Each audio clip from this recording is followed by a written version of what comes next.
আসসালামু আলাইকুম সবাইকে ঈদের শুভেচ্ছা ঈদ মোবারক। আমরা আছি আজকে ঈদের নামাজ আদায় করার জন্য কুয়েতের সবচেয়ে বড় এবং সবচেয়ে সুন্দর একটা মসজিদ, মসজিদ আল গানিম ওয়াল খারাফি। এটা একেবারে মিম্বারের পাশে। ছোট বাচ্চারা তাকবীর বলছে।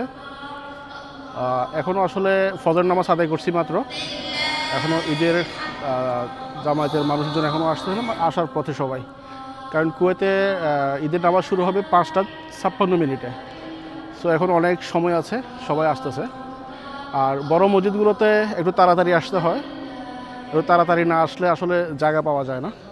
চারিদিক থেকে কুয়েতের চারিদিক থেকে মানুষজন আসে। সো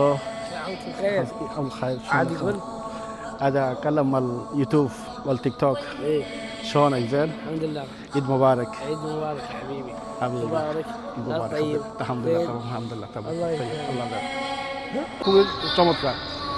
সো এই বড় মসজিদের আসলে পাশে কিন্তু মহিলা প্যান্ডেল আছে, মহিলাদের জন্য আলাদা জায়গা আছে। এখানে অনেক মহিলাদের জন্য জায়গা।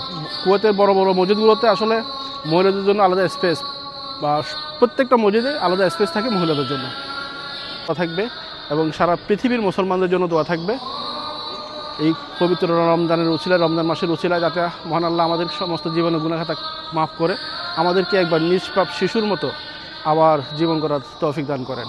আমিন। আসসালামু আলাইকুম।